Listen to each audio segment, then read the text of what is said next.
Apprenez comment négocier directement avec le vendeur. Vous voulez acheter votre maison et le vendeur veut vendre sa maison.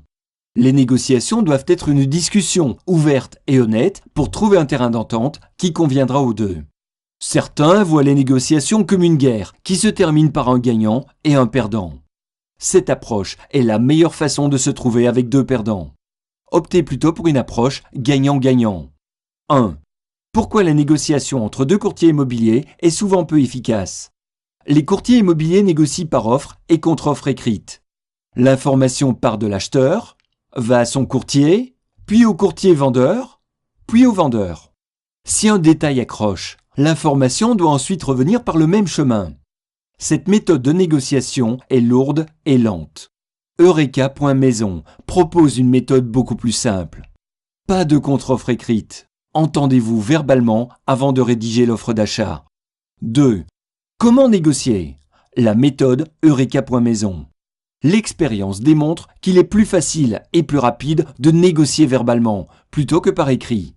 Ne faites pas d'offre écrite sans vous être d'abord entendu verbalement avec le vendeur sur tous les points importants.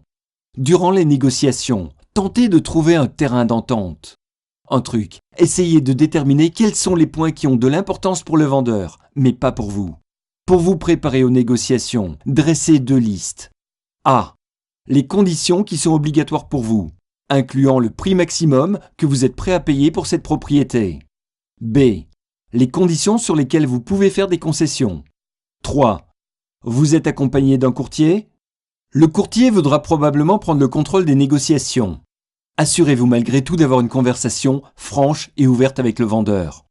Rien ne vous empêche de vous entendre verbalement avec lui avant de rédiger l'offre d'achat, même si cela n'est pas dans les habitudes des courtiers. Très important. Lors de la signature de l'acte de vente chez le notaire, une somme de 2% du prix de vente, plus taxes, sera remise à votre courtier. Cette somme est incluse dans le prix de vente et déduite de l'argent que le notaire remettra au vendeur. Vous risquez donc de payer votre maison un peu plus cher. 4.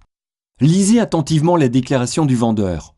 La déclaration du vendeur est un document qui contient toutes les informations utiles sur la propriété. Cela inclut des informations importantes, comme la présence d'éventuels vices cachés. De l'eau s'est déjà infiltrée dans le sous-sol? Les fondations se sont déjà fissurées et ont été réparées? Tous les problèmes passés ou présents doivent être décrits. Lisez attentivement ce document avant de commencer à négocier le prix et les autres conditions. 5. Négociez de façon sérieuse et responsable. En négociant avec le vendeur, ne lui faites pas une offre ridicule. Par exemple, en lui proposant un prix beaucoup plus bas que celui qu'il demande. Le vendeur aura l'impression de perdre son temps et il pourrait refuser de continuer les négociations avec vous. Très important. Peu importe le résultat des négociations, restez poli et respectueux. Un manque de savoir-vivre ne vous aidera jamais à trouver une maison. 6. Négociez le prix et les conditions. Voici ce que vous devez négocier. Prix, inclusion et exclusion. Date de vente.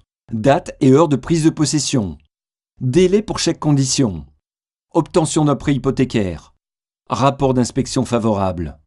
Examen de la déclaration de copropriété pour les copropriétés indivises, etc. 7. Une deuxième visite? Si vous sentez le besoin de visiter la maison une deuxième fois, n'hésitez pas à en faire la demande. 8. Entendez-vous verbalement avant de rédiger l'offre d'achat. Il se peut que vous ne réussissiez pas à trouver un terrain d'entente avec le vendeur. Il est également possible que le vendeur accepte l'offre d'un autre acheteur. Vous serez déçu. C'est normal. Continuez vos recherches et visitez d'autres maisons. La prochaine sera peut-être la bonne. Lorsque vous vous êtes entendu avec le vendeur sur les points importants, c'est le temps de faire une offre d'achat. L'idéal est de rédiger cette offre d'achat avec le vendeur. Apprenez plus sur la méthode d'Eureka.maison pour acheter sans complications et utiliser des modèles de documents simples à remplir, sans jargon légal inutile, sur www.eureka.maison.